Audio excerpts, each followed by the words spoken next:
जाती बाप आनी आई हरे बाप आनी आई बाप आनी आई बाप आनी आई माझी विठ्ठल रखुमाई माझी विठ्ठल रखुमाई माझी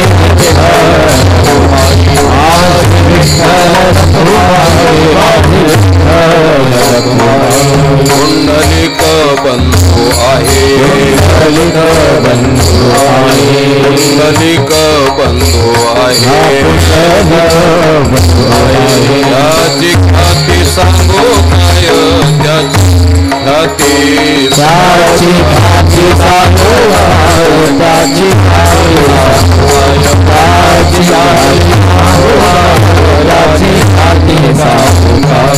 हे बाप बाप हरि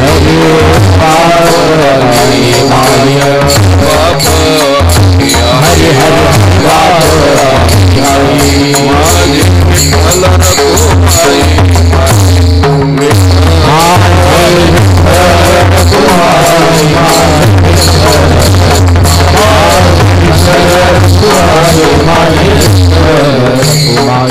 माझी बहीण चंद्रभागा माझी बहीण चंद्रभागा तसे पाप भंगा करी तसे पाप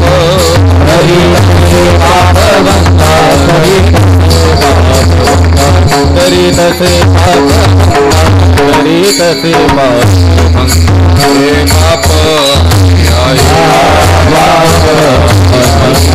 बाप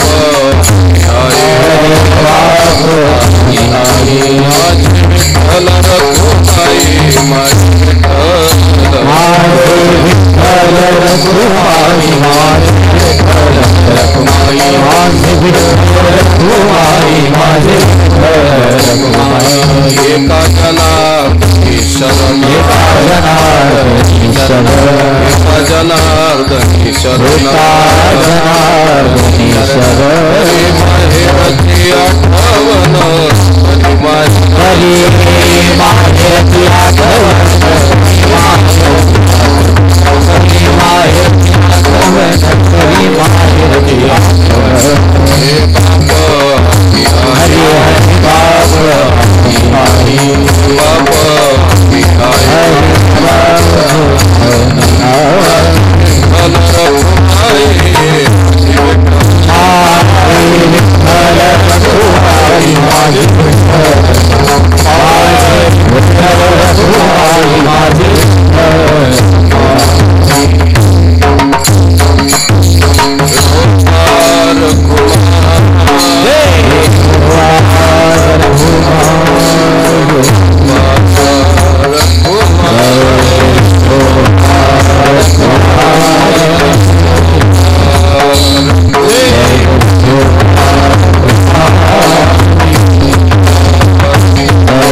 Guru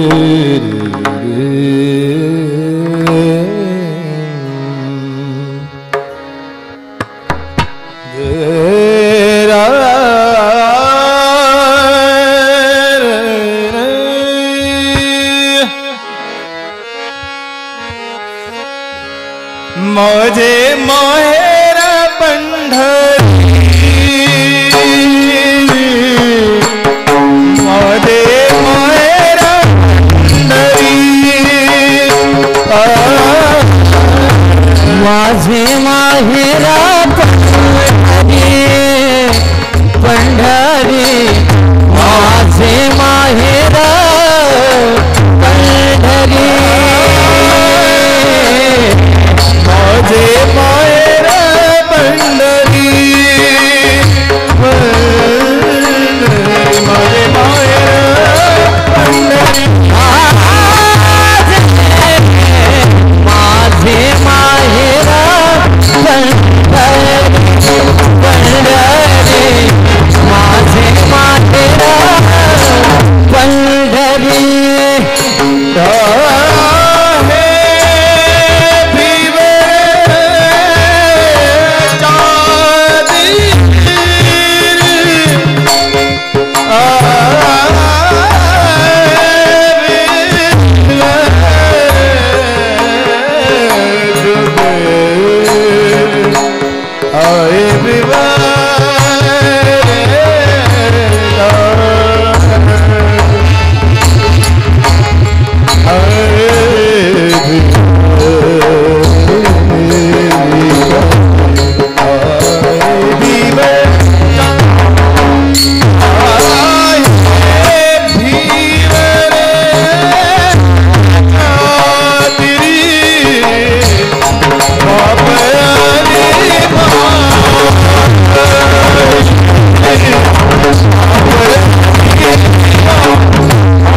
आहे विवर आहे विवर आहे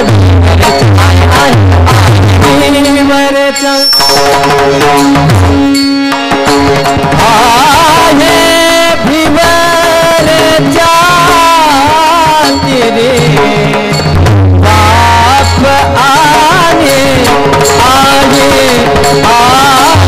बाप आने आने माझी विठ्ठला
रघुमाई हाँ रघुमाई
माझे माहेर पंढरी,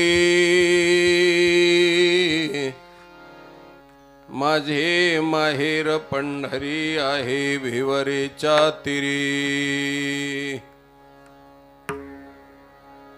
बाप आणि आई, बाप आणि आई माझी विठ्ठल रखुमाई. पुंडलिक बंधू आहे त्याची ख्याती सांगू काय. बाप आणि आई माझी विठ्ठल रखुमाई.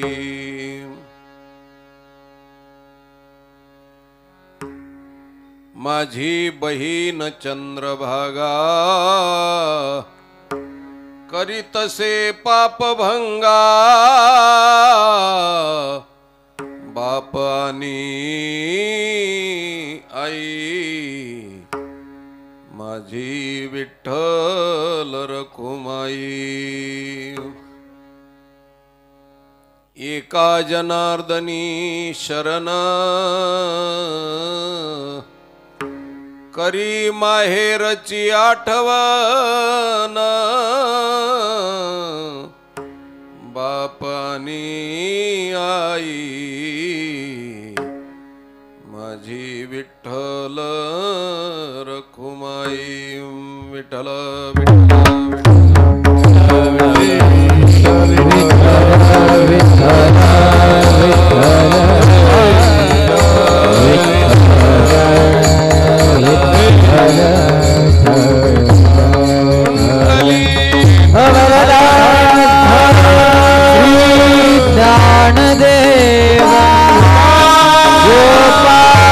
कृष्ण भगवान विठ्ठला विठ्ठला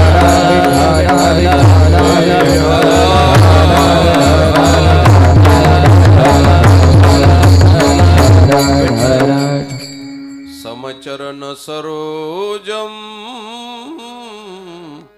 सांद्र नीलांबुदाभम जघन निहित पानिम मंडनम मंडनानां.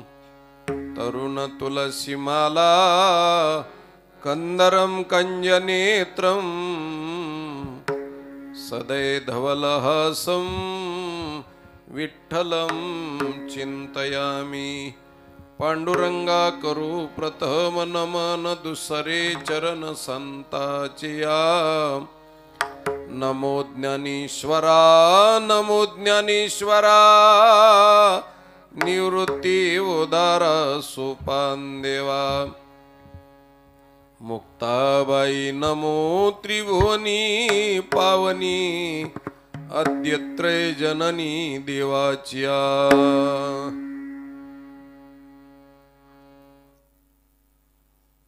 माझे माहेर पंढरी आहे भिवरेच्या तिरी. बाप आणि आई माझी विठ्ठल रखुमाई. प्रस्तुत प्राप्त प्रसंगी या अखंड हरिनाम सप्ताहाच्या कीर्तनरूपी सेवेकरता निवडलेला अभंग महाराष्ट्राचे लाडके संत भगवान परमात्म्याचे अत्यंत आवडते भक्त पैठणचे शांतीब्रह्म श्री एकनाथ महाराज यांचा जीवनामध्ये आपली ओळख करून देणारा आणि आत्मीयतेच्या नात्यानं पारमार्थिक क्षेत्रामध्ये आपली जाणीव समाजाला करून देणारा आणि नात्यातून भगवान परमात्म्याची भक्ती करणारा हा अलौकिक असा अभंग. अभंगावरती बोलण्याच्या पूर्वी आपल्या गावातील या कार्यक्रमाला 34 वर्ष पूर्ण झालेले आहेत अजून 2 वर्षानं आपलं त्रितपपूर्ती सोहळा होणार आहे आणि तो खूप मोठा होणार आहे. आणि या त्रितपपूर्ती सोहळ्याचा म्हणजे 3 तप पूर्ण झालेली आहेत. गावकरी मंडळीचं कौतुक करावं तेवढं कमी आहे.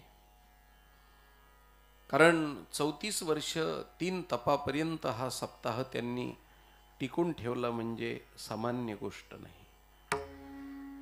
कारण एक कुटुंब टिकून राहत नाही आणि एका कुटुंबातले भाऊ टिकून राहत नाहीत.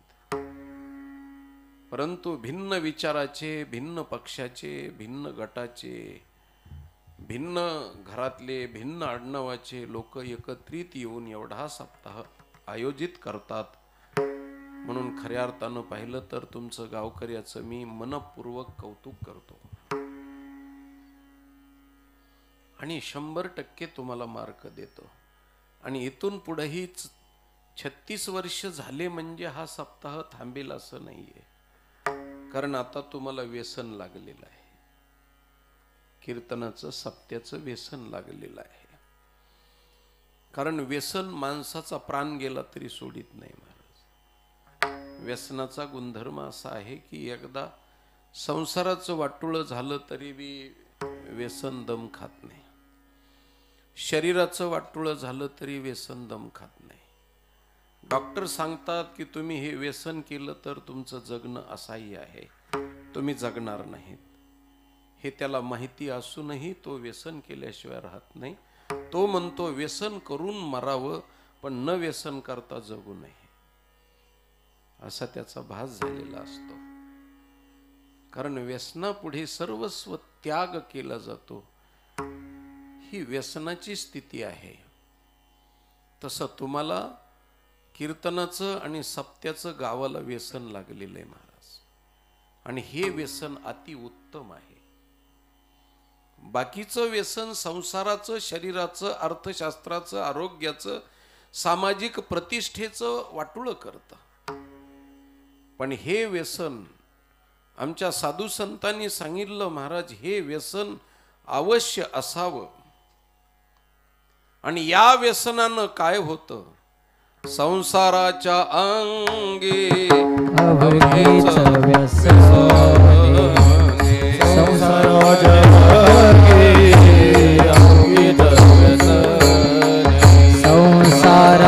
अंगी अवघीचं व्यसन, संसाराच्या अंगी अवघीचं व्यसन. आम्ही या कीर्तने शुद्ध झालो, आम्ही या कीर्तने शुद्ध झालो, आम्ही या कीर्तने शुद्ध झालो. हे संसाराच्या अंगी अवघीचं व्यसन, संसाराच्या अंगी अवघीचं व्यसन, संसाराच्या अंगी अवघीचं व्यसन, संसाराच्या अंगी अवघीचं व्यसन. आम्ही या कीर्तने शुद्ध झालो, आम्ही या कीर्तने शुद्ध झालो. आम्ही या कीर्तने शुद्ध झालो, आम्ही या कीर्तने शुद्ध झालो, शुद्ध झालो, शुद्ध झालो. आता हे सोहळे झाले त्रिभुवन आणि विषमधून सांडियेले, आम्ही या कीर्तने शुद्ध झालो. हे कीर्तनाचं व्यसन आहे. आणि भगवान परमात्माही सांगतात, जे कीर्तनाचं व्यसन करतात अमातयाचे व्यसन. भगवान परमात्मा ज्ञानोबराय ज्ञानेश्वरीमध्ये लिहिताना सांगतात की त्या भक्ताचं मलाही व्यसन असतं. त्यामुळं तो भक्त नाही भेटला तर माझ्या जीवनामध्ये मला चैन पडत नाही. म्हणून त्या भक्ताचं व्यसन देवाला असतं आणि भक्तांनी देवाचं व्यसन, कीर्तनाचं व्यसन करावं. तात्पर्य सांगण्याचं काय, 34 वर्ष तुम्हाला सवय लागली, त्यामुळं कीर्तनाचं हे व्यसन लागलेलं आहे. आणि हे व्यसन लावण्याचं काम खऱ्या अर्थानं पाहिलं तर वैकुंठवासी सावळाराम बाबा, त्याच पद्धतीनं वैकुंठवासी वामन बाबा, त्यानंतर रामदासजी हरिभक्तीपरायण रामदास बाबा पाटील, त्याच पद्धतीनं बाबूराव महाराज भोईर, भागोजी महाराज सांगडे आदी करून मंडळीनं तुम्हाला हे व्यसन लावलेलं आहे. आणि त्यामध्ये पुन्हा दरवर्षी या ठिकाणी कार्यक्रमाचं सूत्रसंचलन करणारे आणि कार्यक्रमाची धुरा गावच्या वतीनं सांभाळणारे भानुदास पाटील हे या ठिकाणी यावर्षी नाही येत. खऱ्या अर्थानं पाहिलं तर त्यांची उणीव आपल्याला भासते आहे, पण त्यांचे जावई निरंजन महाराज आणि संतोष महाराज यांनी ही धुरा सांभाळण्याचं काम केलेलं आहे. कारण भानुदास महाराजांची खूप तळमळ असायची. महाराज गावच्या कार्यक्रमासाठी खूप तळमळ. मला ते कधी कधी बोलायचे की महाराज स्वर द्या, माझ्या गावच्या कार्यक्रमाला तुम्ही याच, कमी दक्षिणा दिली तरी बी लक्ष देऊ नका, पण माझ्यासाठी म्हणून तुम्ही गावाला या. तुम्ही लांबून येतात हे मला मान्य आहे. तर त्यांनी, मी आजपर्यंत त्याचा उल्लेख केला नाही, परंतु गावकरी मंडळीनं दक्षिणा कमी दिली तर भानुदास पाटलांनी स्वतःच्या खिशातली दक्षिणा टाकली महाराज, पण सांगितलं माझ्या गावच्या कार्यक्रमाला यायचं. कारण एक गोष्ट सांगतो, वर्गणी देऊनही पुन्हा गावाच्या साठी महाराजाला दक्षिणा देऊन त्याच्यामध्ये सहभाग नोंदवणारी माणसं फार कमी आहेत. हो, काही गावाला मी पाहतो त्याच्यातून काही महाराजाच्या नावाखाली दक्षिणा उरून महाराजाला कमी देऊन त्याच्यामधली दक्षिणा हो आपल्याकडे घेणारी माणसं मी पाहिलेले आहेत. हो, महाराजाला एक पाकिट भरायचं आणि रजिस्टरला एक टिपायचं. हो, असे आहेत. पण भानुदास पाटलांनी आतापर्यंत त्यांनी त्यांच्या खिशातून मला पैसे दिले. गावकऱ्याचं पाकिट इथं घेतलं आणि घरी गेल्यानंतर त्यांनी सांगितलं की महाराज हे कमी पडले असले तर घ्या. आणि त्याच्यानंतरही पुन्हा रात्रभर त्यांना झोप नाही आली तर गाडीत बसत असताना पुन्हा महाराज पण माझ्या गावाला टाळू नका, हे पुन्हा पैसे घ्या. दोनदा पैसे द्यायचे आणि कार्य करायचं. म्हणून परमात्म्याचं जो आवडे सर्वांना तो आवडे देवाला, या नीतीनं ते गेले. त्याच्या पाठीमागं आता सर्व ग्रामस्थ मंडळींच्याकडे ही धुरा आहे आणि ग्रामस्थ मंडळी सुद्धा खूप सत्शील आहेत, चांगली आहेत आणि त्यांनी त्या पद्धतीनं ग्रामस्थ मंडळीनं ही धुरा चालवायची आहे आणि कुणाच्या तरी एक जणाच्या हातामध्ये देऊन हे कार्य करायचं आहे. रुसायचं नाही कुठल्या प्रकारचं की माझं नाव महाराजांनी घेतलं नाही, माझं नाव पुढं आलं नाही, मी एवढी मोठी वर्गणी दिली, मी एवढी मोठी पंगत दिली म्हणून कधी गावकऱ्यानं रुसायचं सुद्धा नाही. कारण हा कार्यक्रम माझा आहे ह्या दृष्टिकोनातून कार्य करा महाराज. आणि हे सावळाराम बाबांना आपल्याला शिकवलेलं आहे आणि सावळाराम बाबांनी हे आपल्याला शिकवून वामन बाबांनी हे शिकवलेलं आहे. म्हणून त्यांच्या पावलावरती पाऊल टाकून ही धुरा घेऊन त्यांनी आपल्याला करंडातलं कुंकू सुवासिनीसाठी दिलेलं आहे. ते करंडातलं कुंकू मोठी सुवासीन लहान्या सुवासिनीला सोनबाईला लावते आणि करंडासह वर्तमान कुंकू तिच्या स्वाधीन करते. तसं ज्येष्ठ मंडळीनं करंडातलं कुंकू कनिष्ठ मंडळीच्या हातामध्ये देऊन ही कुंकाची उठाठेव चालवायची आहे. आणि मी जाता जाता एक गोष्ट सांगतो, नाम सप्ताह म्हणजे गावाच्या कपाळावरचं कुंकू आहे महाराज. आहेव गाव पाहायचं असलं तर आहेव, सौभाग्यवती गाव पाहायचं असेल तर ज्या गावामध्ये सप्ताह आहे ते गाव सौभाग्यवती आहे आणि ज्या गावामध्ये सप्ताह नाही ते गाव विधवा आहे महाराज.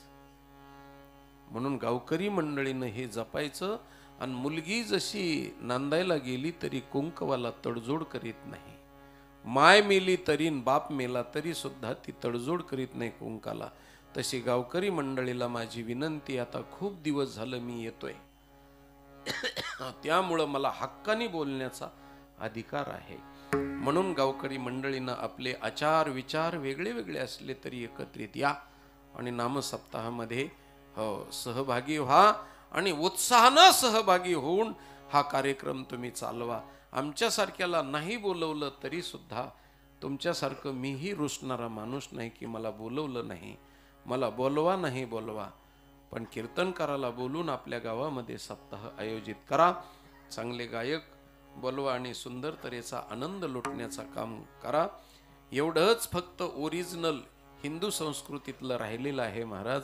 त्याच्यानंतर हिंदू संस्कृतीमध्ये सगळा डीजे झालाय. डीजे सगळ्या क्षेत्रामध्ये डीजे झालाय, फक्त अजून कीर्तनामध्ये डीजे झाला नाही. हो, आणि आता कीर्तनामध्ये सुद्धा डीजे होण्याची शक्यता आहे. त्याच्यातही आता संतुलन राहिलेलं नाही.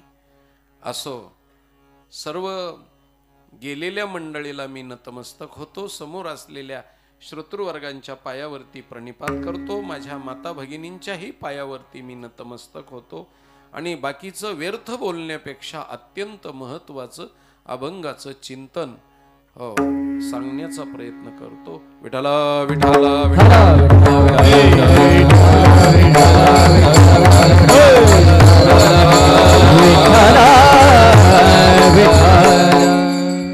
आज महाराज आमच्या नाथ महाराजांनी, एकनाथ महाराजांनी देवाच्या बरोबर कन्येचं नातं जोडलंय. महाराज कन्येचं नातं जोडून भक्ती केलेली आहे. जगाच्या पाठीवर 2000 धर्म येत, पण एकही धर्म देवाच्या बरोबर नातं जोडित नाही महाराज, आणि कौटुंबिक नातं करीत नाही महाराज. हो दादा राहू दे आता, कारण त्याच्यामध्ये आपल्या बसवण्यामध्येच कीर्तनाचा वेळ जाईल. ज्यांना जिथं पाहिजे तिथं उशिरा आलेल्यासाठी आपण काय व्यवस्था करायची, त्यांनी बसायचं बसू द्या. कारण पहिल्यांदाच पुढं सरकून ह्या मंडळीला बसवलं म्हणजे मग, आणि किती पुढं सरकले तरी ते मागचे पुढं तितके येतच नाहीत आणि जागा रिकामी होत नाही, त्याच्यामध्ये वेळ जातो विनाकारण व्यर्थ. विठाला विठाला विठाला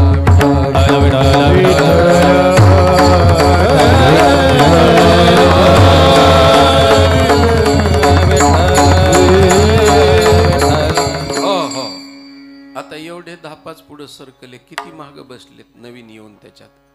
हेच फक्त सरकले, पुन्हा दुसरे नवीन आलेच नाही महाराज. मग ह्यांना सारखं सारखी करून बसवण्यापेक्षा पहिले जसे बसले तसेच बसून द्या ना.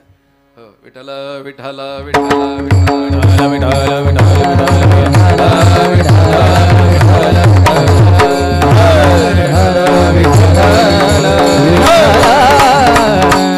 हो लक्षपूर्वक ऐका. एकदा अमेरिकेमध्ये संमेलन भरलं, संगीत संमेलन. गायक मंडळीला सांगतो, आणि संगीत संमेलन भरलं. त्या संगीत संमेलनामध्ये 1-1 तासाचा टाइम दिलेला होता. सगळ्यांनी देशाच्या लोकांनी आपापलं संगीत तिथं नेऊन सादर केलं. आपल्या भारतातल्या मंडळीनं तिथं गेल्यावर लावालावी सुरू केली. हो, पेटीच्या कोणत्या स्वरात लावायचं हे गायक म्हणायचं त्याच्यात लावा, ते म्हणायचं त्याच्यात लावा, आणि दोन्हीचे सूर नाही लागल्यावर तिसरा मधलाच पंचम धरायचा, दोन्ही सोडून द्यायचा. हो, त्या मृदंगाची तबल्याची ह्याच्यात सगळी जुळव तारीची वगैरे त्याच्यात 1 तास गेला. आणि अमेरिकेच्या लोकांना वाटलं हेच भारताचं गायन आहे काय की, टाळ्या वाजवल्या आणि त्यांना उठायला लावलं महाराज. तसं आपल्या कीर्तनाचा टाइम नुसत्या बसण्यातच जायचा. ठीक आहे असे. चला, कौटुंबिक नातं जोडलेलं आहे महाराज, कौटुंबिक नातं. कारण देवाच्या बरोबर नातं जोडावं. काही धर्माच्या लोकांनी हो देवाच्या बरोबर नातं जोडताना काहींनी सेवकाचं, तर काही आम्ही देवानं पाठवलेले प्रोषित आहोत, काहींना आम्ही देवाचे दूत आहोत, काहींना आम्ही देवाचे पुत्र आहोत, काहींना आम्ही देवाचे भक्त आहोत. असे वेगळे वेगळ्या पद्धतीनं भक्ती केलेली दिसते. पण वारकरी संप्रदायानं देवाच्या बरोबर नातं जोडलं महाराज. कृष्ण माझी माता, कृष्ण माझा पिता, कृष्ण माझी माता, कृष्ण माझा पिता, कृष्ण माझी माता, कृष्ण माझा पिता. हे कृष्ण माझी माता, कृष्ण माझा पिता. कृष्ण माझी माता, कृष्ण माझा पिता. कृष्ण माझी माता, कृष्ण माझा पिता. कृष्ण माझी माता, कृष्ण माझा पिता, कृष्ण माझी माता, कृष्ण माझा पिता. बहीण बंधू चुलता, कृष्ण माझा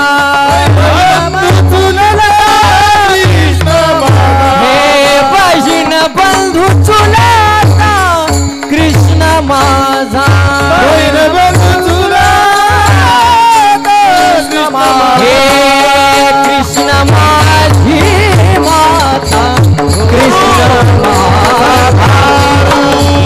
कृष्ण माझा कृष्ण माझे तारू, कृष्ण माझा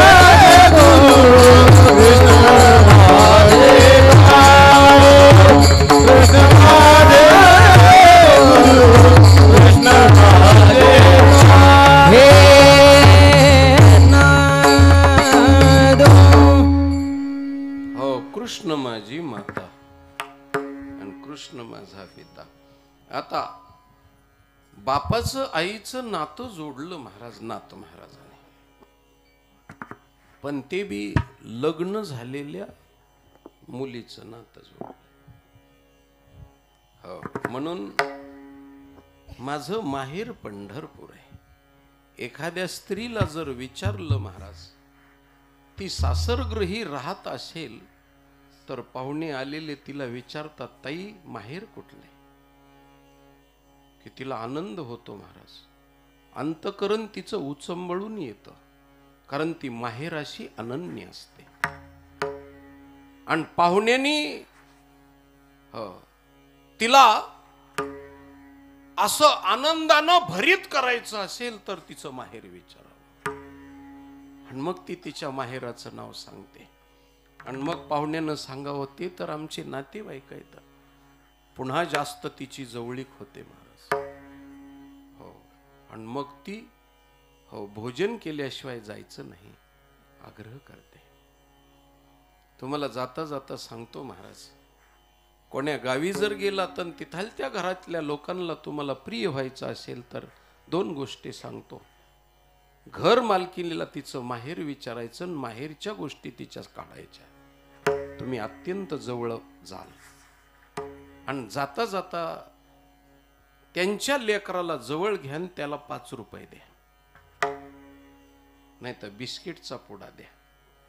हो, पुन्हा मायबापाला आणि त्या घरातल्या लोकाला ती व्यक्ती फार प्रिय वाटते. कारण त्यांच्या अंतःकरणात शिरायचं असेल, घरात नाही अंतःकरणात शिरायचं असेल तर. म्हणून माहेर हे स्त्रीच्या जीवनातलं आदर्श आहे. जाता जाता मी एक चिंतन सांगतो महाराज. स्त्री आपल्या वैभवामध्ये सासरग्रही राहते, पण नवऱ्यासाठी राहते का मुलाबाळासाठी राहते का सासू सासऱ्यासाठी राहते? कोणासाठी सासरग्रही राहते ती? तुमच्याकडं नांदायला मुली येत नाहीत का? कोणासाठी सासरग्रही राहते? कुणीच बोलत नाही. तुमच्या घरवाल्या आल्यात का काय? कारण त्यांच्या देखता ह्यांची बोलायची टापच नाही ना. कारण घरी गेल्यावर त्यांनी चांगलं झापलं तर कीर्तनात लय टाळटाळा बोलत होता, म्हणून त्याच्याकरता गप्प आहेत. मी तरी म्हणतो हे एवढे गप कशामुळं बसलेत? घाबरू नका तसं तुम्ही. तिला तर घाबरूच नका, मी आहे ना तुम्हाला. हो, भिवू नको, मी तुझ्या पाठीशी आहे. घाबरायचंच नाही. तिने तुम्हाला जर घाणमार सुरू केलीच तर मी पळून जाऊ शकतो. घाबरू नका तसं तुम्ही. असं मोकळ्या मनानं बोला. कुणी उत्तर दिलं का? हो, स्त्री सासरग्रही कशामुळं राहते? आणि सासरग्रही राहते ती कशाच्या जीवावर राहते? कुणाच्या जीवावर राहते? आता तुम्ही सांगणार नाहीत, कारण तुमचं म्हणणं बरोबर आहे. मग तुम्हाला रोजानी कशाला आणलंय असं म्हणतील ना लोक मला. तर महाराज, दोन्ही बाजूनं मी सांगतो महाराज, सासरग्रही मुलगी किंवा स्त्री राहते ती नवऱ्यासाठी सासऱ्यासाठी नाही, माहेरच्या नावासाठी राहते महाराज. आपल्या महाराष्ट्रातला रीतरिवाज असा आहे की माझ्या माहेराचं नाव मोठं व्हावं, आणि जन्मभर माहेराच्या नावासाठी जपत असते. नाकाच्या शेंड्यावरती नजर ठेवायची, बाजूला नजर न जाऊ देता, डोक्यावरचा पदर खाली न येऊ देता, आणि लोकांच्या नजरा भिरभिरत्या न करता महाराज ती जपत असते. ती फक्त बापाच्या आणि भावाच्या नावाला आणि माहेराच्या नावाला. कारण माहेर तिचं सर्वस्व असतं. माहेरात तिची जडणघडण झालेली असते, माहेरामध्ये तिची ट्रेनिंग झालेली असते, आणि सासर घरी तिची त्या ठिकाणी प्रॅक्टिकल स्वरूपामध्ये तिचं वर्तन असतं. म्हणून तिच्या जीवनामध्ये मरेपर्यंत माहेर असतं महाराज. जाता जाता सांगतो, मरेपर्यंत म्हणण्यापेक्षा स्त्रीच्या जीवनामध्ये माहेरची मंडळी आल्याशिवाय तिच्या चितेला अग्नी सुद्धा लावित नाहीत लोक. चितेला अग्नी लावित नाहीत लोक. म्हणतात माहेरचं येऊ द्या. माहेरची माणसं अजून आली नाहीत, कुठपर्यंत आलेत म्हणून फोन करतात, आणि माहेरची माणसं आल्यानंतरच तिच्या चितेला अग्नी दिला जातो, तिचं प्रेत उचललं जातं. आणि स्त्रीच्या जीवनामध्ये तिने हयातभर असं वागावं की सासरच्या माहेरच्या लोकांनी डोळ्याला पदर लावून रडावं शेवटच्या टाइमला, म्हणावं की बाई फार चांगली वागली. तेवढ्यासाठी तिला जन्मभर तारेची कसरत करावी लागते. तसंच भक्ताचं जीवन आहे महाराज, तसंच महाराजाचं जीवन आहे. महाराज ज्याचं शरीर ज्यावेळेस चितेवर ठेवलं जाईल त्यावेळेस महाराष्ट्रातल्या लोकांना डोळ्याला पदर लावून रडावं आणि महाराज फार चांगले वागले. हो, हे भक्ताचं जीवन आणि कन्येचं जीवन सारखं आहे. आणि म्हणून कन्या जशी माहेरासाठी जगते तसा भक्त सुद्धा माहेरासाठी जीवन जगतो. म्हणून भक्ताचं माहेर पंढरपूर आहे आणि आमच्या नाथ महाराजाचंच माहेर पंढरपूर आहे असं नाहीये, तर महाराष्ट्रातल्या सगळ्या भक्ताचं माहेर पंढरपूर आहे. आमच्या जगद्गुरु तुकाराम महाराजांनी सुद्धा सांगितलं. महाराज जाईन गे माये, बोला बोला, माऊलीचं पंढरपुरा भेटेन माहेरा बोलिया, भेटेन माहेरा बोलिया. जाईन गे माये दया पंढरपुरा भेटेन माहेरा बोलिया, भेटेन माहेरा माहेर संताचे नामया, स्वामी केशवाचे नामया, स्वामी केशवाचे नामया, स्वामी केशवाचे. माहेर संताचे नामया, स्वामी केशवाचे नामया, स्वामी केशवाचे नामया, स्वामी केशवाचे.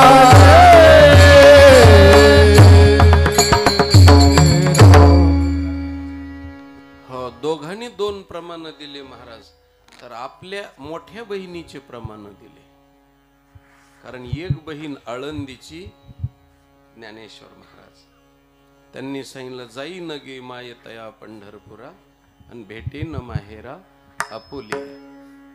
तर महाराजांनी नामदेवराय नावाच्या बहिणीचं तुमच्या आमच्या बहिणीत ह्या महाराज माहेराला जायचंय. ती कशासाठी जायचंय? बहिणीच्या भेटी होण्यासाठी जायचंय.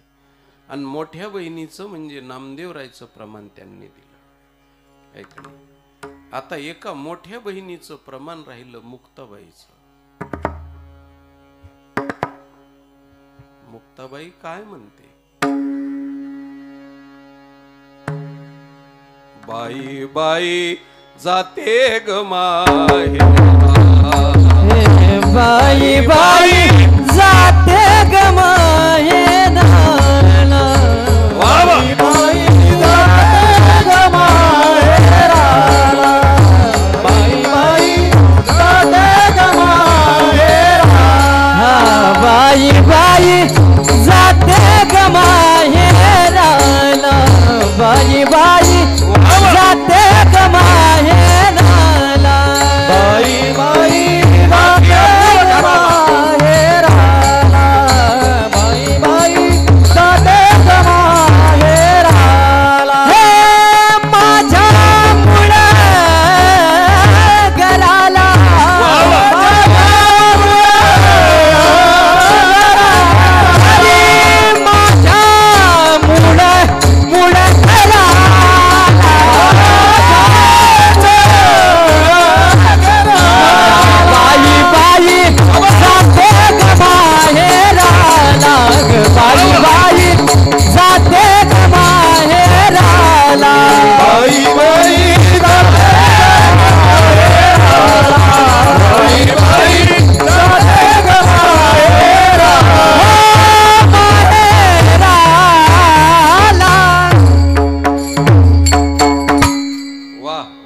काम केलं. सुंदर. बाई बाई जाते ग माहेराला, हो माझिया मूळ घराला. ऐक नाही, आमच्या मुक्ताबाईनं सांगावं महाराज. सगळे संत सांगतात, आणि सगळ्यात धाकटी बहीण म्हणजे तुकोबाराय देहूची. त्या देहूच्या तुकोबाराय नावाच्या लहान्या बहिणीने सांगितलं महाराज, पंढरी माझे माहेर साजन, पंढरी माझे माहेर साजन, पंढरी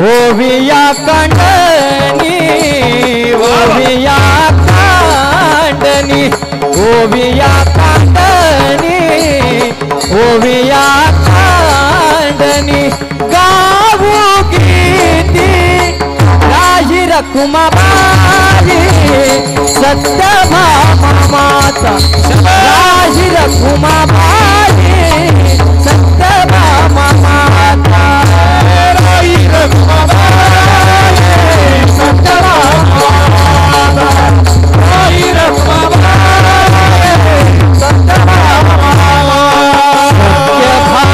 माता, भामा माता. हो, जीव ओवाळून टाकाव महाराज. फार सुंदर. कीर्तन करायला काय अपेक्षित आहे ते देणं हे टाळकऱ्याचं काम आहे. आणि बरोबर वाढलं ताटात जे कमी पदार्थ पडलाय तो. म्हणून पंढरीय माझे माहेर साजनी, ओविया कांडनी गाऊ गीती राही रखुमाबाई, सत्यभामा माता, पांडुरंग पिता माहेरीय, उद्धवा क्रूर व्यासांब ऋषी, भाई नारदाशी गौरवीना, गरुड बंधू लढिवाळ पुंडलिक त्याचे कौतुक वाटे मज मज बहु गोत संत आणि महंत नित्य आठवित ओवियेशी.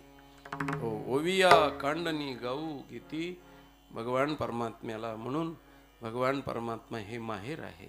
माहेर आहे म्हणजे तुम्हाला जाता जाता वैज्ञानिकता सांगतो महाराज, बायोलॉजी सांगतो, बायोलॉजी विज्ञान सांगतो आणि विज्ञानातलं ॲनाटॉमी शास्त्र सांगतो.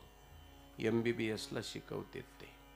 बायोलॉजीमधलं विज्ञानातलं जीवशास्त्रातलं विशेषत्व सांगतो आणि माझ्या माता भगिनींची क्षमा बोलून सांगून त्यांच्याशी त्यांच्या पायावरती नतमस्तक होऊन क्षमा मागून बोलतो.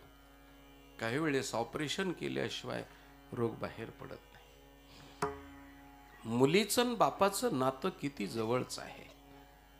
विज्ञान आताचं डॉक्टरी क्षेत्र, हो MD म्हणजे मास्टर ऑफ डॉक्टर, MS म्हणजे मास्टर ऑफ सर्जन, हे इथपर्यंत शिकलेल्या लोकांनी सांगितलं की बुवा हो दोन भिन्न लिंग शरीर एकत्रित आले आणि दोन्हीचा समन्वय झाला की संतती जन्माला येते.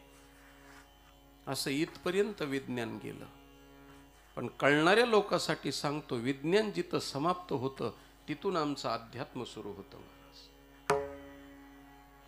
म्हणून दोन स्त्री आणि पुरुष एकत्रित आल्यानंतर धारणा होत नाही.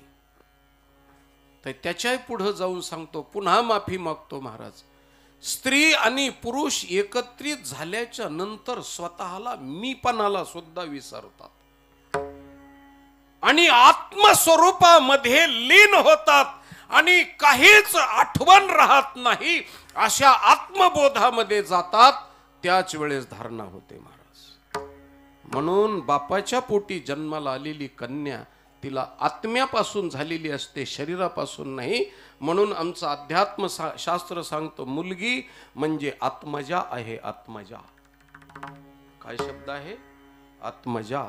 आणि मुलगा म्हणजे आत्मज, आत्म्यापासून तयार झालेला, शरीरापासून नाही. शरीर तर हे साधन आहे, शरीर हे माध्यम आहे. पण महाराज हा स्पीकर कर्ण बोलतोय, पण कर्ण बोलत नाही. कर्ण हे साधन आहे, पण बोलणारी व्यक्ती वेगळी आहे.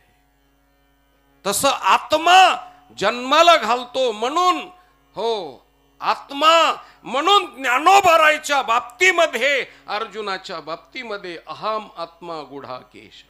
भगवान परमात्मा म्हणतात, ज्ञानदेव आत्मा माझा. हो समाधीच्या टाइमला भगवान परमात्म्यांनी म्हणावं, ज्ञानदेव आत्मा माझा. ज्ञानेश्वर महाराज माझा आत्मा आहे रे नामदेवा. म्हणून आत्म्यापासून झालेले भक्त ममई वंशो जीव लोके जीवभूत सनातन मन षष्ठानी इंद्रियानी प्रकृती स्थानी कर्षती. हो माझेची कीर अवयव, हो माझ्यापासून झालेले, हो मी निर्माण केलेले एकोहम बहुश्याम. अशा अवस्थेमध्ये भगवंताचा आत्मा म्हणजे भक्त आहे आणि बापाचा आत्मा म्हणजे मुलगी आहे महाराज. हो आता याच्या पुढचं मी लौकिकातलं चिंतन सांगतो. मुलगी बापाच्या हृदयापासून होते, आत्म्यापासून तर होते, पण बापाच्या हृदयापासून होते. ज्यावेळेस हृदय पूर्ण बंद पडतं आणि हृदय मी आहे अशी भावना समाप्त होते, त्यावेळेस कन्येचा जन्म होतो. म्हणून बापाच्या हृदयाचा काळजाचा तुकडा काढला आणि मुलगी जन्माला घातली. आणि मुलाच्या बाबतीत सांगतो, डोक्याच्या कवटीचा तुकडा काढला आणि मुलगा जन्माला घातला. म्हणून डोक्याची कवटी जेवढी निबर आहे तेवढा मुलगा निबर आहे. आणि हृदयाचा पीस तुकडा जेवढा कवळाय तेवढी कन्या कवळी आहे. आणि हे पाहायचं असेल तर तुम्हाला मी दृष्टांत सांगतो. वडिलाची मोटरसायकल बाहेर गावून आल्याच्या नंतर 5 वर्षाचा मुलगा असतो आणि 3 वर्षाची मुलगी घरात असते. माझं प्रॅक्टिकल आपलं थेरी इथं ऐका आणि घरी जाऊन प्रॅक्टिकल बघा. मोटरसायकलची फायरिंग ऐकल्याबरोबर बापाच्या पुढं मुलगी येते का मुलगा येतो? हो, बरोबर आहे ना. मुलगी येते. कुणी शिकवलं महाराज त्या 3 वर्षाच्या कन्येला? कुणी शिकवलं? कॉलेजमध्ये गेली होती का ट्युशनला? 3 वर्षाच्या लेकराला कुणी शिकवलं? निसर्ग आहे, निसर्ग. कारण बापाच्या हृदयाची बोली भाषा तिच्याकडून येते. म्हणून ती मुलगी बापाची मोटरसायकल आली की माझे पप्पा आले, माझे पप्पा आले, माझे पप्पा आले म्हणून पळत येते आणि गळ्याला मिठी मारते. आणि बापानं बी त्या मुलीचे 2 मुके घेतले की 1000 किलोमीटरचा प्रवास करून आलेल्या बापाचा सिनभाग जातो महाराज मुलीकडे पाहिलं की. आणि मग बाप खुर्चीवर जाऊन बसल्याच्या नंतर हो तिला कुणी सांगत नाही, पण हंड्यातून भांड्यातून ग्लासामध्ये अर्धा ग्लास पाणी घेऊन येते ती. आणि सांडत सांडत पाणी येतं आणि बापाच्या जवळ पाणी देते. नाही नाही, तोंडाला लावते. आणि मुलगी ज्या वेळेस पाणी पाजित असते त्यावेळेस 5 वर्षाचा मुलगा बाजूला उभा असतो आणि तो सांगत असतो की जिवंत असताना तू पाणी पाज, मेल्यानंतर माझा अधिकार आहे पाजायचा, मी पाणी पाजील. मेल्यानंतर मुलगा, कारण डोक्याच्या कवटीपासून झालेला आहे आणि हृदयापासून कन्या झालेली म्हणून बापाला पाणी पाजते. ताट वाढल्यानंतर, जेवायला ताट वाढल्यानंतर मुलगा ताटात येऊन बसत नाही महाराज, मुलगी ताटात येते. आणि आल्यानंतर ताटात बसल्याच्या नंतर ती स्वतःच्या तोंडात घास घालीत नाही. हो, घास मोडते आणि डाव्या हाताने तिला उठता येत नाही, टेकून उठते आणि तोंडापर्यंत बापाच्या हात पुरत नाही. त्यावेळेस त्या बापाच्या तोंडात घास घालते महाराज ती मुलगी. आणि हे ज्ञानोबारायनं ज्ञानेश्वरीत लिहिलंय. बालक बापाची ये ताटी रे घे आणि बापा तेची जेवू लागे, तो संतोष लेनी वेगे मुखची ओढवी. तोंडात हातातला घास तोंडात घेतल्यानंतर खरकट्या तोंडानं मुका घेतो महाराज तिचा. आणि माझ्या बाईनं घास घातला. खरं सांगतो महाराज, त्या कन्येनं बापाला त्याच वेळेस घास घातला. आता पिंडदान करण्याची गरज नाही महाराज. कुळी कन्या पुत्र होती जे सात्विक आणि तयाचा हरेक वाटे देवा. म्हणून आमच्या संत वाङ्मयानं कुठंच कन्येला कमी ठेवलं नाही. मुलाला 2रा नंबर दिला आणि पहिल्यांदा कन्येला नंबर दिला, कुळी कन्या पुत्र. पहिला नंबर दिला. विठ्ठल विठ्ठल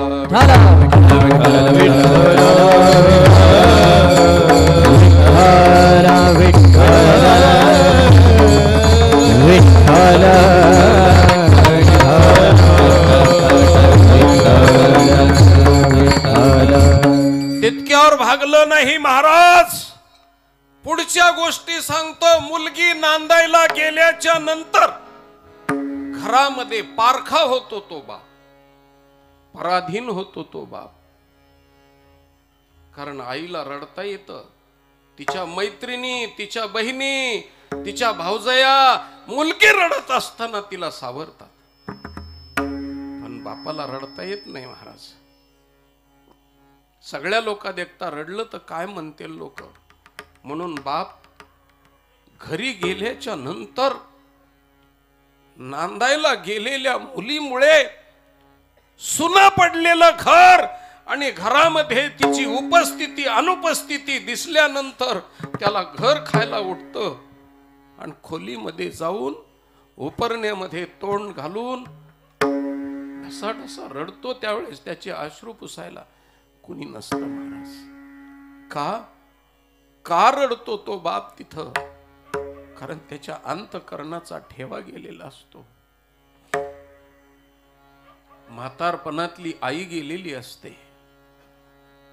कारण मुलगी म्हणजे म्हातारपणामध्ये बापाला वेळच्या वेळे गोळ्या देणारी, औषध देणारी आणि डायबेटीस जर झालेला असला आणि लाडू घेतला तर घरातले माणसाला कुणालाच वडील ऐकत नाही, पण मुलीनं नुसतं पाहिलं लाडूकडं बापाकडं की बाप लाडू काढून बाजूला ठेवतो. फक्त मुलीचा धाक बापाला असतो आणि तिचा जीव तिथं गुंतलेला असतो. म्हणून म्हातारपणातली त्याची आई, वेळच्या वेळेला काळजी घेणारी आई निघून गेलेली असते. त्याच्यामुळं घरामध्ये पराधीन होतो. आणि मुलगी जाताना आईला सांगते, त्यांचा स्वभाव, बापाचा स्वभाव, माझ्या बाबाचा स्वभाव तापड आहे, त्यांना तकलीफ देऊ नको, तू समजून घे. जाताना समजून घे म्हणून सांगते महाराज. ती नांदायला गेल्यानंतर तिचा जीव तिकडं हुरहुर आणि ह्यांचा जीव, दोघांचा जीव एकमेकांमध्ये गुंतलेला असतो. कदाचित मुलाचे आणि बापाचे भांडणं झाले. एकही घर सुन नाही, बापाचे आणि मुलाचे भांडणं होत नाहीत, फक्त कोणी सांगत नाहीत. मुलाचे आणि बापाचे भांडणं झाल्याच्या नंतर मी तुम्हाला प्रश्न विचारतो, बाप पोलीस स्टेशन मध्ये, कोर्टामध्ये का एसपी ऑफिसला जातो मुलाच्या विरोधात तक्रार करायला? कुठं जातो? बोला, कुठं जातो? मुलीकडे जातो महाराज. 100% उत्तर दिलं. मला ते पाहायचंय, किती लोकांच्या हृदयापर्यंत भिडतंय माझं बोलणं, हे मला पाहायचंय. मुलीकडे जातो. मग तिकडे गेल्यावर ताई, आता ह्याच्या पोटी जन्माला आलेली असून तो म्हणतो, ताई तुझ्या भावानं माझ्या बरोबर भांडण केलं बघ. असं म्हणल्याबरोबर ती वळचणीच्या कडेला जाते आणि ढसा ढसा ढसा रडते. फक्त कारण बापही मोठा असतो, भाऊही मोठा असतो. मोठ्या भावाला सांगण्याचा आणि वडिलालाही सांगण्याचा अधिकार नाही, पण फक्त रडते. आणि मुलगी रडलेली पाहिली की बापाचं काळीज मोकळं होतं महाराज. आणि त्याला वाटतं मी सुप्रीम कोर्टामध्ये माझी याचिका दाखल केली. 4 दिवस बाप तिथं राहतो आणि मुलीची परवानगी घेऊन मोकळा झालेला, अंतःकरण शुद्ध झालेला, हो, मुलाचा पूर्णपणे भांडण केलेल्याला विसरून जातो. कारण मुलगी सांगत असते, त्याच्याकडे लक्ष देऊ नका. किती समजदारी. आणि मग येऊन राहतो मुलीच्या जवळ. बाप हृदय मोकळं करतो महाराज. बायकोच्या जवळ सुद्धा बोलत नाही, कारण हृदय मोकळं करतो का? तर हृदयापासून तयार झालेली कन्या असल्यामुळे आपलं हृदय मोकळं करतो महाराज बाप तिथं जाऊन. याच्या पुढे शेवटची गोष्ट सांगतो आता. रात्रीच्या 2 वाजता वडील गेल्याच्या नंतर मुलाच्या रडण्याची टक्केवारी पहा. आणि मुलीला कळवल्यानंतर मुलगी सकाळी 8 वाजता येते. दाराच्या पुढे राहिलेले, उभे राहिलेले माणसं आणि प्रेत यात्रेचं सामान पाहिलं की 8 वाजता सासर घरून आलेली मुलगी हंबरडा फोडते, हंबरडा. आणि ज्या वेळेस ती हंबरडा फोडते महाराज, त्यावेळेस पाषाण हृदयी माणसं सुद्धा डोळ्याला पदर लावतात आणि ढसा ढसा रडतात महाराज. तिच्या रडण्याची टक्केवारी आणि मुलाच्या रडण्याची टक्केवारी, या दोन्हीची टक्केवारी पहा. सगळ्यात जास्त आक्रोश कुणाचा आहे? मुलीचा आहे. का? हृदयापासून देवानं निर्माण केलेली आहे. आता शेवटची गोष्ट सांगतो. बापाला स्मशानभूमीत घेऊन जात असताना महाराज मुलगी प्रेताला सुद्धा तकलीफ देत नाही. प्रेताला सुद्धा तकलीफ देत नाही, वारा घालते. मेलेल्या प्रेताला वारा घालण्याचं काम कन्या करते आणि प्रेताला जाळण्याचं काम मुलगा करतो, पेटवण्याचं काम मुलगा करतो. कारण मुलगा का पेटवतो? तर डोक्याच्या कवटीपासून निर्माण केलेला असल्यामुळे निबर असलेला तो बापाला पेटवतो, मुलगी हवा घालते. इतका 2 जणांमध्ये फरक आहे. हे नातं मुलीचं आहे, हे नातं मुलीचं आहे. म्हणून माझ्या पैठणच्या नाथ महाराजानं भक्ताचं आणि देवाचं नातं हे मुलाचं आणि बापाचं नाही, मुलीचं आणि बापाचं असल्यामुळे भक्त हा देवाच्या बाबतीमध्ये माहेर घरी कसा जातो आणि माहेरावरती जीवन कसा जगतो आणि लोकाला आपली ओळख कशी सांगतो हे अभंगाच्या पहिल्या चरणात माझे माहेर पंढरी, माझे माहेर पंढरी, माझे माहेर पंढरी, माझे माहेर पंढरी, माझे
एकच गोष्ट सांगतो महाराज, पुन्हा पुन्हा पंढरपूरला जाण्यापेक्षा एकदाच माहेरला गेल्यासारखं बघा ना, डोळ्यातून अश्रू गाळून एकदाच पंढरपूरला माहेराला जा आणि बघा तुम्हाला काय होतं ते महाराज. पांडुरंग परमात्मा भेटल्याशिवाय राहणार नाही.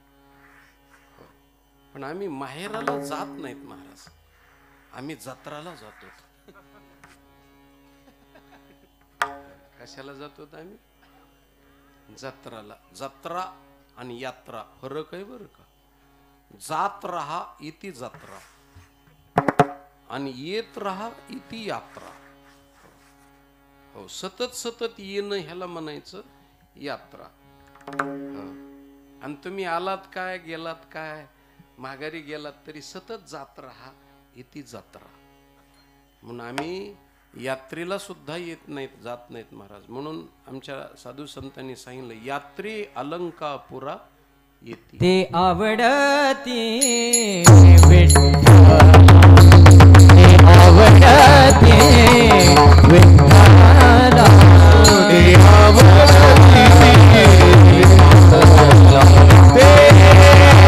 आवडती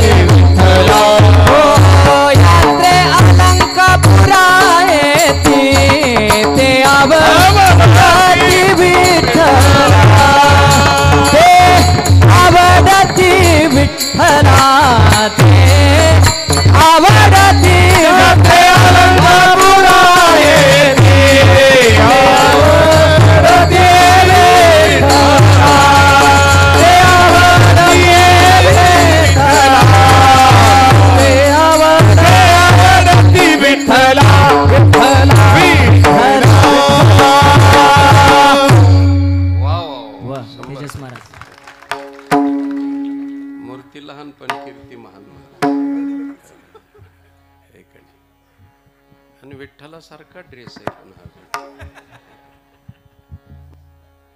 विठ्ठल विटेवर उभा आहे आणि हे पाटावर उभे आहेत, एवढाच फरक आहे. गोड आहे.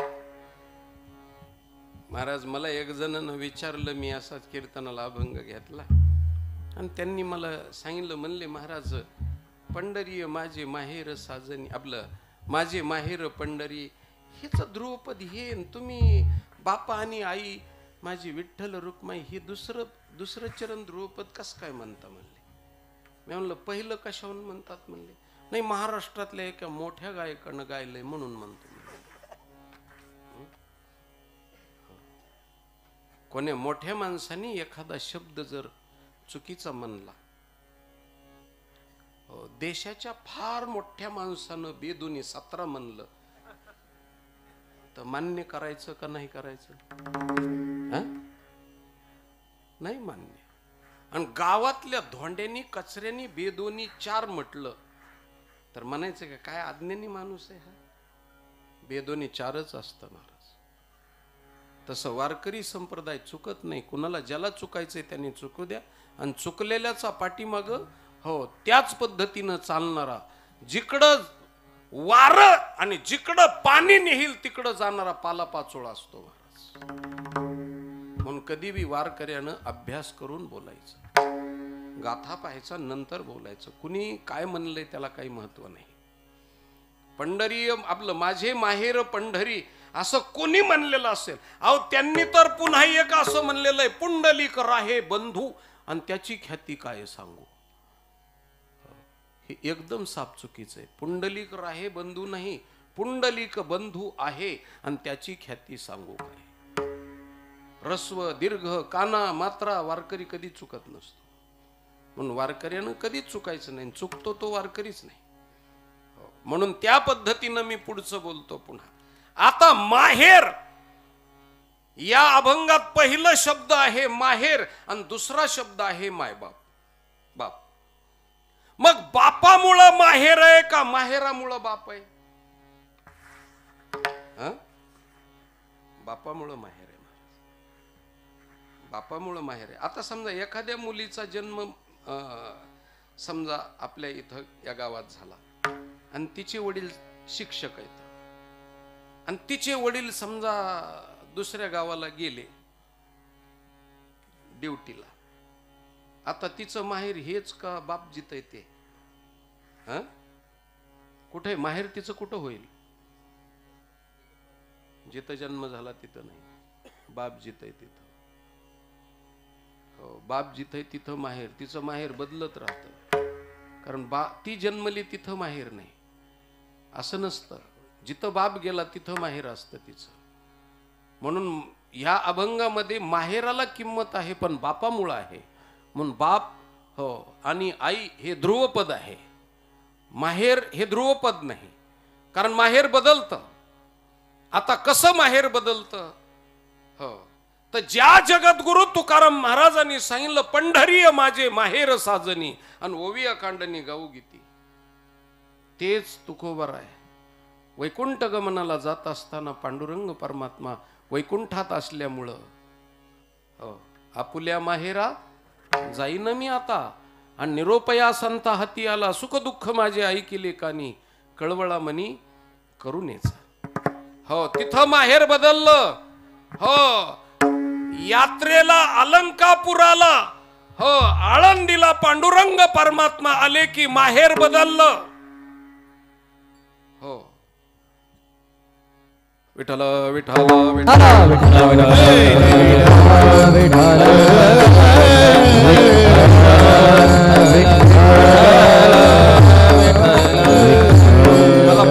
मला प्रमाण आठवना, पण ते या भूमीवर अलंकापुरी, संताची माहेर आणि ते या भूमीवर अलंकापुरी, त्याचं पूर्वटोक मला आठवना. म्हणून पंढरपुराहून पांडुरंग परमात्मा अलंकापुराला आले की माहेर बदललं. हो, प्रत्येक ठिकाणी. म्हणून देव जिथं आहे तिथं माहेर आहे. म्हणून देवाला महत्व आहे, बापाला महत्व आहे, माहेराला त्या गावाला महत्व नाही. म्हणून या अभंगातलं ध्रुवपत्ती आहे. चला आता आपल्याला पुढचं चिंतन सांगतो. त्या माहेरासाठी जशी जीवन जगते तसं आपण जीवन जगावं. हो, देवासाठी. आणि देवच माझं माहेर आहे आणि त्याचं गाव नगर पंढरपूर माहेर आहे म्हणून असं आपल्याला वाटावं आणि त्या पद्धतीनं आपल्या भक्ताच्या जीवनाची तळमळ व्हावी. आणि जसा माहेराहून निघताना मुलीच्या तोंडावून बाप हात फिरवतो आणि बाप सांगतो मुलीला, बर का मला विसरू नकोस बर का बाई, मी थकलेलो आहे, आजारी आहे, कधी कधी येत जात जा माझ्यासाठी, मी आहे तव्हार, बाप म्हणतो. तसं भक्ताला माहेराहून निघताना माझा परमात्मा सांगतो, महाराज आषाढी कार्तिकी विसरू नका मज, आणि सांगत तसे गुज पांडुरंग, हो कमीत कमी एवढ्याला तरी मला विसरू नका. ही माहेराची नाळ जोडलेली महाराज नाळ, हो माहेराशी हे नातं जोडलेलं आहे. आणि भक्ताचं माहेर पंढरपूर असल्यामुळं सगळ्या संतांनी, कबीर महाराजांनी सुद्धा तेच सांगितलंय. महाराज सगळ्या संतांचे अभंग जर मी सांगत गेलो तर माहेर शब्दावरच व्याख्या माझी समाप्त होईल आणि कीर्तनही समाप्त होईल. म्हणून मला पुढं बोलायचं. किती नाळ जोडलेली असते महाराज माहेराची, तर एवढी नाळ जोडलेली असते की सुखदुःखानं भरलेलं अंतःकरण रिकाम करण्याचं ठिकाण म्हणजे माहेर आहे. माहेर शब्दाची कुणी जर व्याख्या विचारली तर सासरच्या सुखदुःखानं भरलेलं अंतःकरण रिकाम करण्याचं ठिकाण म्हणजे माहेर आहे. म्हणून त्या माहेराची मुलीला किती ओढ असते. आमच्या जगद्गुरु तुकाराम महाराजांनी सांगितलं, महाराज दिवाळीच्या मुळाले की असावली, दिवाळीच्या मुळाले की असावली, दिवाळीच्या मुळाले की असावली, दिवाळीच्या मुळाले की असावली, दिवाळीच्या मुळाले की असावली, दिवाळीच्या मुळा लेकी असावली, हो दिवाळीच्या मुळा लेकी असावली, दिवाळीच्या मुळा लेकी असावली.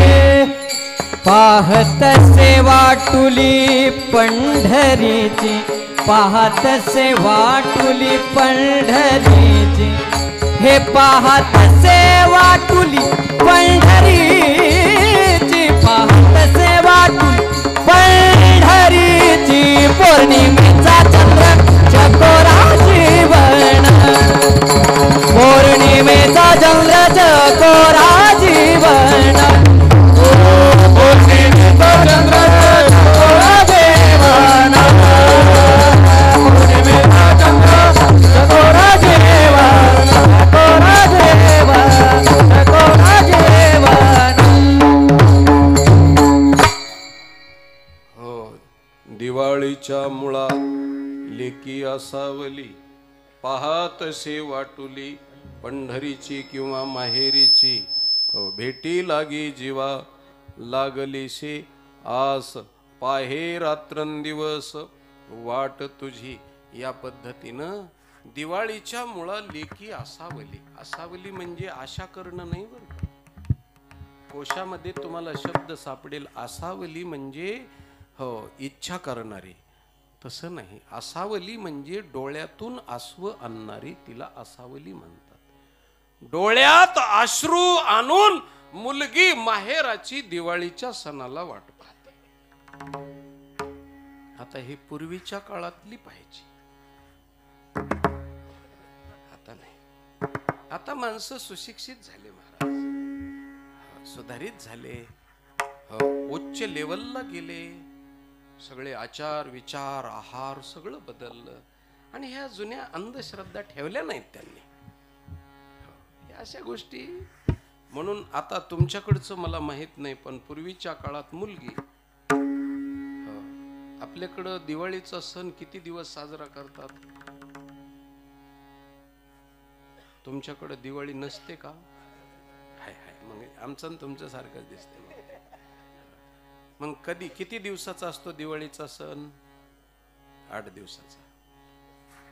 अजून कोणाला सांगता येतंय का? बरं जाऊ द्या, तुम्हाला दिवाळीचा सण आल्यावर सुख होत नाही, दुःख होतं, कारण खूप खर्च होतो. आणि काहीला बायको माहेरी गेलेली असल्यामुळं दुःखात दुःख होतं महाराज त्याला. त्याच्यामुळं पुरुषाला माहित नाही दिवाळीचा सण.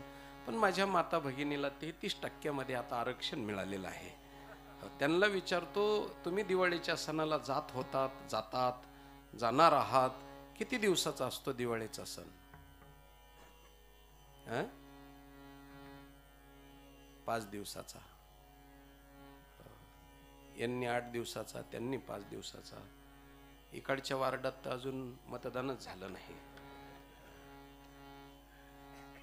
किती दिवसाचा असतो बोला? जाऊ द्या, कुणी बोलत नाहीत. महाराज 5 दिवसाचा नाही, 6 दिवसाचा असतो दिवाळीचा सण. खरं म्हणजे राजाला अजून दिवाळीच माहित नाही कशी ती. 6 दिवसाचा, कारण वसुबारशीच्या दिवशी दिवाळी सुरुवात होते. ज्या दिवशी गोवर्धनाची पूजा केली जाते, गायीची वत्साची पूजा केली जाते, म्हणून वसुबारशीच्या दिवशी दिवाळीला सुरुवात होते. वसुबारस, धनत्रयोदशी, लक्ष्मी पूजन, त्यानंतर बलिप्रतिपदा, आपले हे वसुबारस, धनत्रयोदशी, नरक चतुर्दशी, लक्ष्मी पूजन, बलिप्रतिपदा आणि भाऊबीज. किती दिवसाचा सण आहे? आता इथून पुढे ध्यानात ठेवायचं. नाही तर पुन्हा लोकांनी म्हणू नये राजाला दिवाळी माहित नाही म्हणून. म्हणून 6 दिवसाचा दिवाळीचा सण आहे. महाराज, दिवाळीच्या मुळाची अपेक्षा पूर्वीच्या काळातली मुलगी करायची, आताची मुलगी करीत नाही. आमच्याकडं तर आता दिवाळी झाल्यानंतर मुलगी माहेराला येते. आता हे तुकोबरायचं वाक्य खोडून टाकावं लागेल, दिवाळीच्या मुळा लेकी असावली.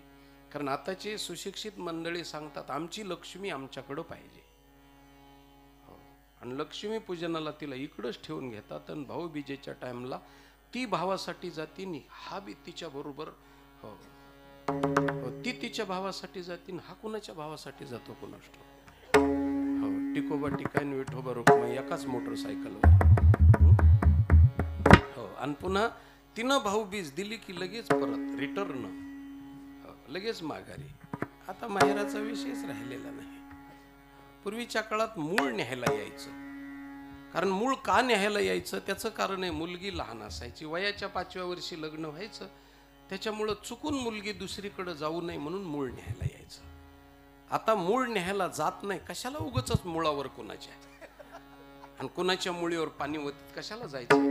ती आता चुकून कुठं जात नाही, ती येती बरोबर आणि जाती बरोबर या खड्याच. म्हणून आता कळती झालेली असल्यामुळं मूळ न्यायची गरज नाही. पण तुकोबरायच्या काळात मूळ न्यायला जायचं, आणायला जायचं. दिवाळीच्या मुळा लेकी असावली. दिवाळीच्या मुळासाठी माहेराला येण्यासाठी ती असावलेली म्हणजे दुःखी असायची. आणि दिवाळीच्या मुळाची अपेक्षा कोण करायची तर सासरग्रही जी सासरवासी नाही ती करायची. घरातली सासू अपेक्षा करणार नाही. कारण सासू का अपेक्षा करणार नाही? कारण सासू म्हणजे घरातली मुख्यमंत्री, मोठी सून म्हणजे कॅबिनेट मंत्री, मधली सून म्हणजे राज्यमंत्री, ननंद म्हणजे परराष्ट्र मंत्री, आणि सगळ्यात लहानी म्हणजे 6 वर्षासाठी निलंबित केलेला मतदार.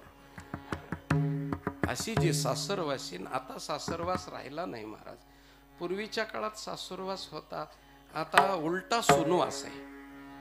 तुम्ही म्हणताल कशावरून सुनवास आहे? नाही, सासवा लवकर कीर्तनाला येऊन बसतात म्हणून म्हणतो बाबा. तेवढंच आपलं सुनापासून 2 तास लांब आपलं.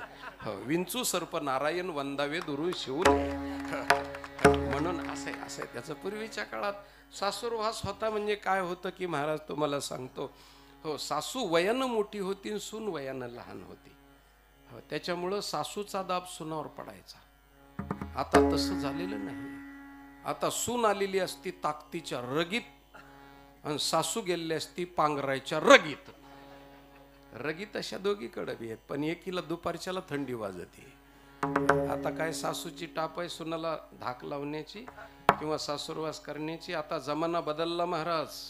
पूर्ण जमाना बदललाय. आता पूर्वीसारखं काहीच राहिलं नाही. पूर्वीच्या काळात गुरुजी विद्यार्थ्याला हाणायचे. हो, एकदमच हसले व लोक. मी काय विनोद केला नाही हो. पूर्वीच्या काळात गुरुजी विद्यार्थ्याला हाणायचे. हो, आणि घरूनच छडी घेऊन जायचे गुरुजी. आता गुरुजीनं छडी न्यायचीच नाही, मग आंबी हळद घेऊन जायची. हो, विद्यार्थ्यानं जर ठोकलं तर सूज वाढू नये म्हणून लगेच पाण्यात हे करायचं, बुडवायचं ना, असे करायची. लोकांना कळून सुद्धा द्यायचं नाही की गुरुजीला विद्यार्थ्याने हाणलंय म्हणून. हे असं जमाना बदललेला आहे महाराज. आता सुधारित जमाना झालेला आहे. असे त्याचा म्हणजे पूर्वीच्या काळात हो, मालक गड्याला काम सांगायचे, रोजंदारीच्या काम सांगायचे. आता गडीच काम सांगतो मालकाला. अशी विविधता झालेली आहे खूप. मी त्याच्यावर बोलत गेलो तर रात्र जाईल महाराज.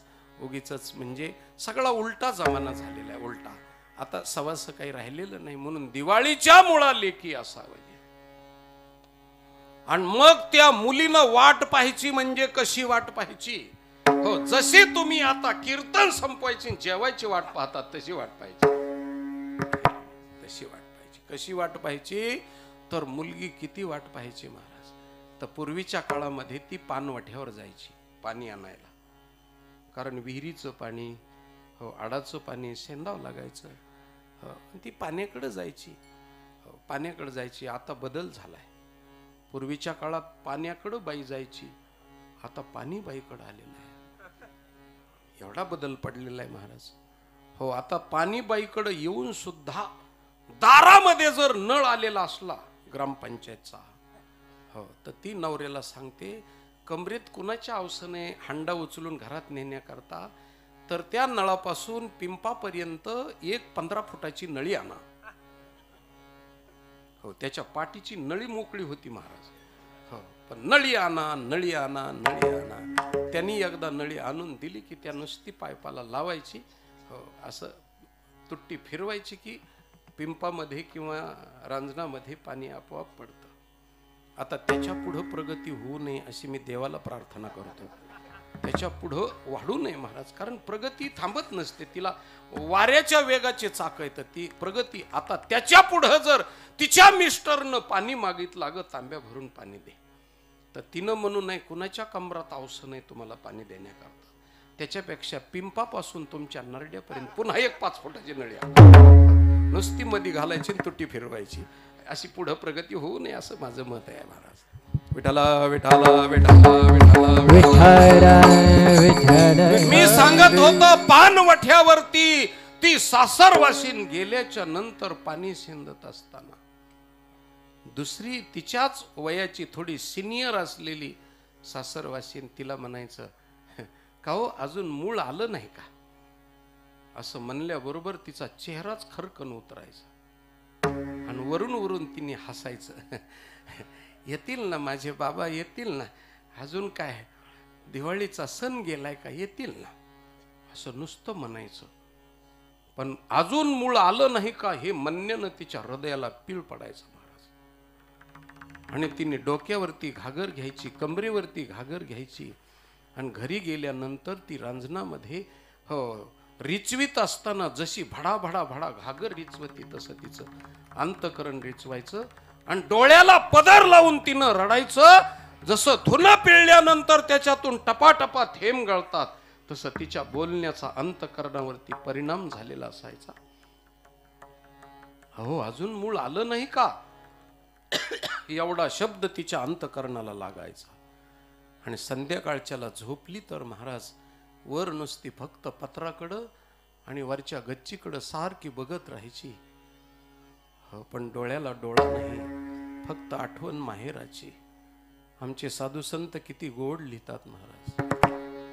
माहेरेचा काय, माहेरेचा काय, येईल निरोप माहेरेचा काय, येईल निरोप माहेरीचा काय, माहेरीचा काय, येईल निरोप माहेरीचा काय, येईल निरोप माहेरीचा काय, माहेरीचा काय,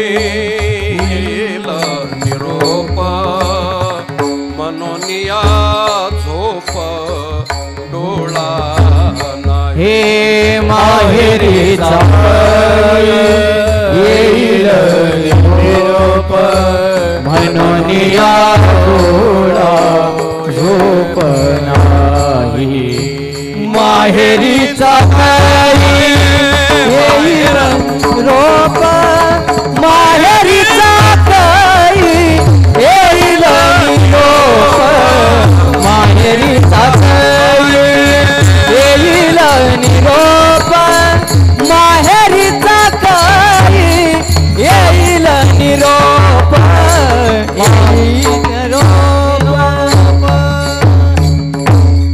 हो माहेरीचा कै येईल निरोप म्हणून या झोप डोळा नाही.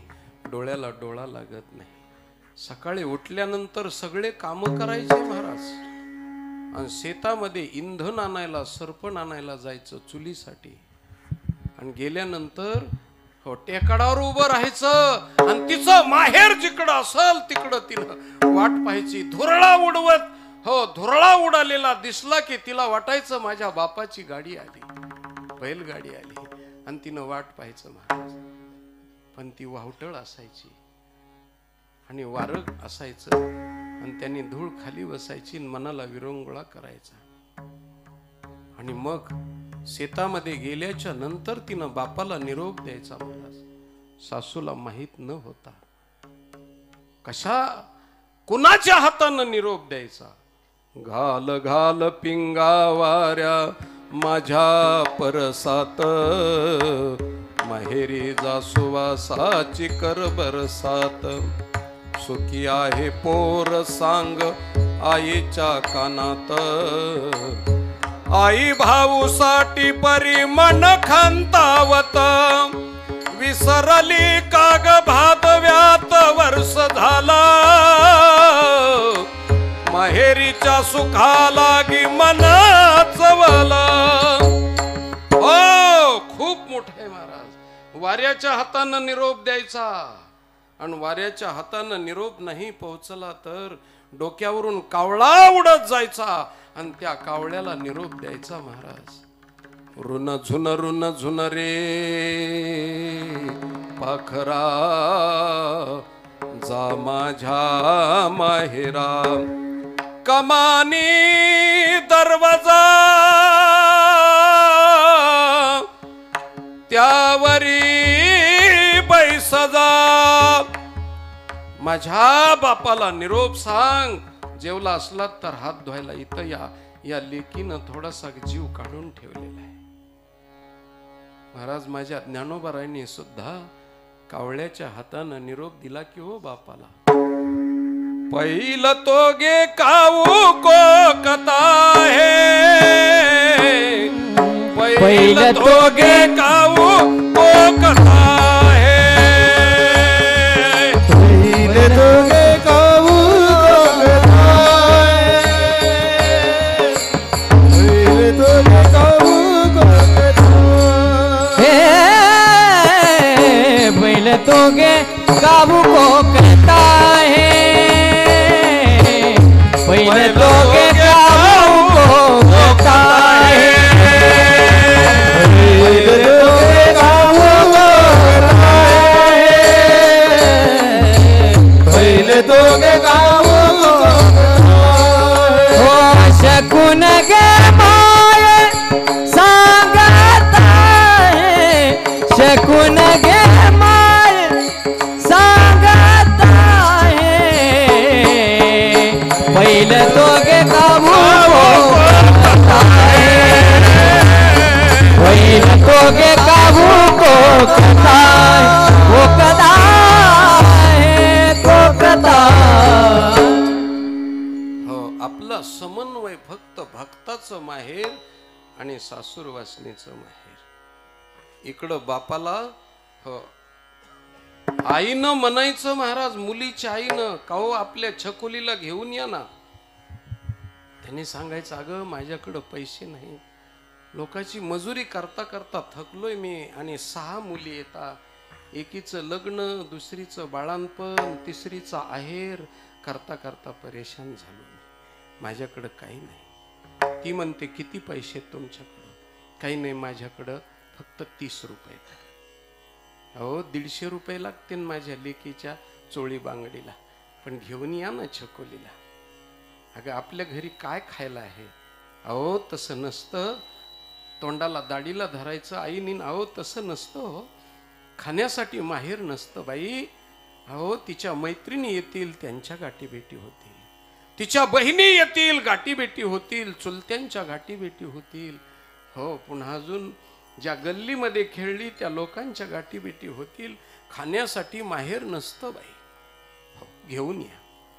पण माझ्याजवळ 30 रुपये, काय करू मी 30 रुपयासाठी? मी देते ना. काय देतेस तू? जायचं आणि असा डब्बा घेऊन यायचा आणि त्यांच्या पुढे रेचवायचा.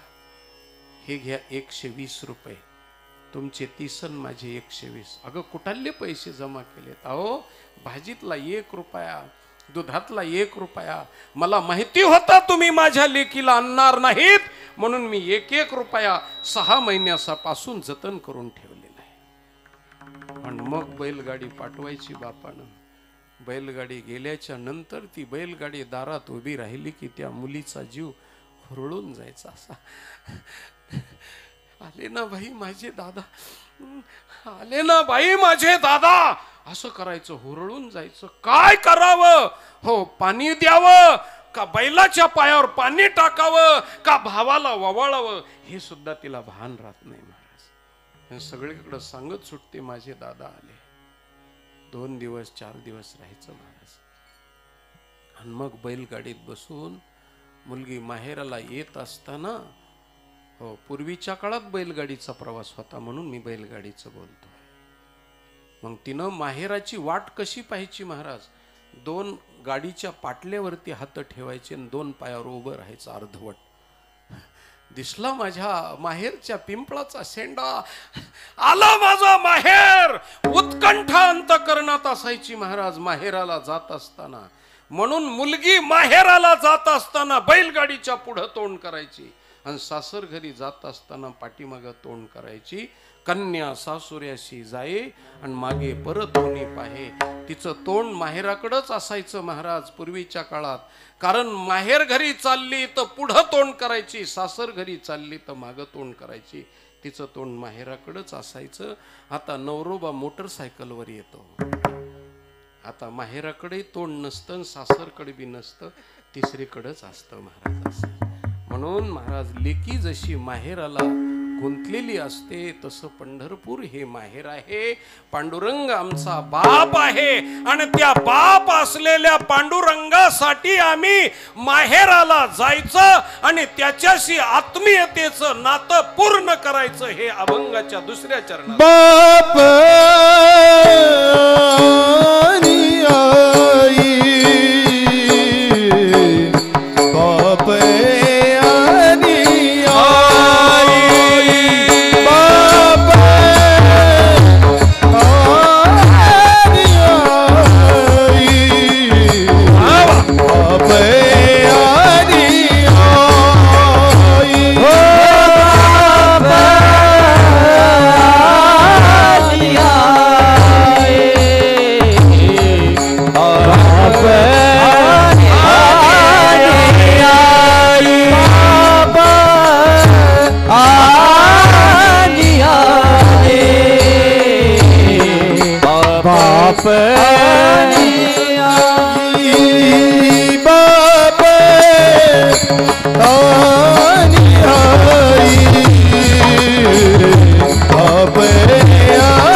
कळलं बरं का, कारण पाठीमागं पुन्हा म्हणले नाहीत म्हणजे याचा अर्थ न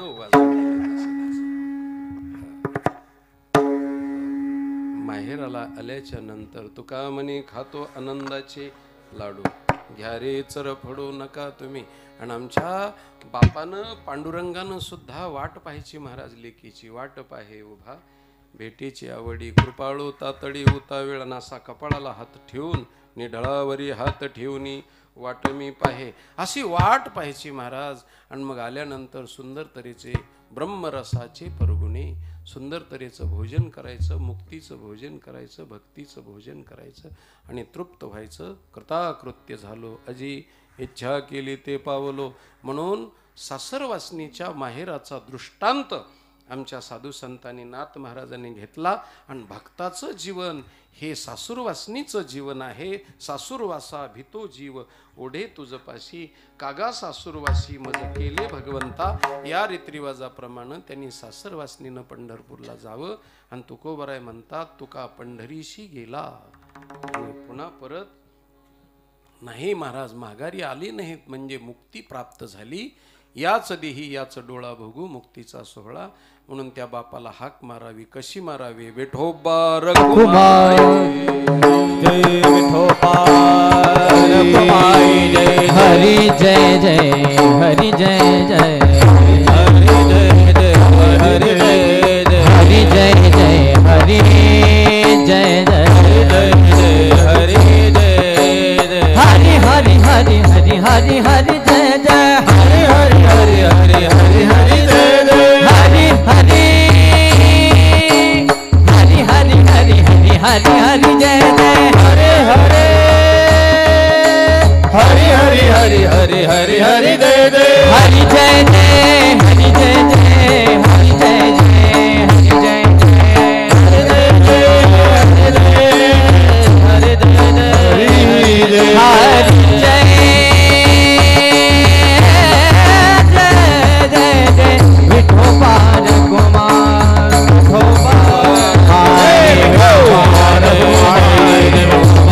हरि हरि हरि हरि हरि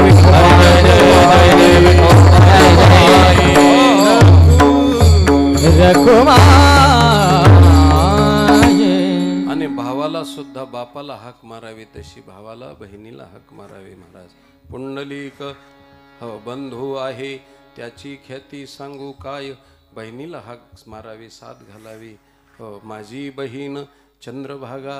आणि अशा पद्धतीने माहेराची आठवण करावी आणि सखीला बरोबर घेऊन जावं. अशी सखी कोणती? ज्ञानेश्वर माऊली महाराज माऊली ज्ञानेश्वर माऊली महाराज ज्ञानेश्वर माऊली ज्ञानराज महाराज ज्ञानेश्वर माऊली महाराज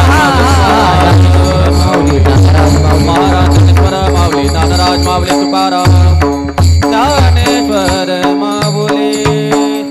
झालेली सेवा श्री गुरुजींच्या, ज्ञानेश्वर महाराजांच्या, तुमच्यासारख्या सोन्यासारख्या श्रोतृवर्गांच्या, अधिकार संपन्न टाळकरी वृंदांच्या, सर्व देणगीदाराच्या, भजनी मंडळाच्या, कारभारी मंडळीच्या, कार्य करणाऱ्या सर्व कार्यकर्त्यांच्या पायावरती ही सेवा समर्पित करून सर्वांना उदंड आयुष्य लाभावं आणि त्यांच्याकडून अशीच भगवत सेवा घडत राहावी अशी अभ्यर्थना, प्रार्थना, अर्जदस्त विनंती परमात्म्याच्या चरणी करतो आणि माझ्या शब्दाला या ठिकाणी विराम देतो. विठ्ठल जय जय जय विठ्ठल जय जय विठ्ठल जय विठ्ठल जय जय विठ्ठल जय जय हरि हरि हरि विठ्ठल जय जय विठ्ठल जय जय हा बोलिले पुरे वेडे वाकुडे उत्तराज महाराज नाही विचारला अधिकार म्या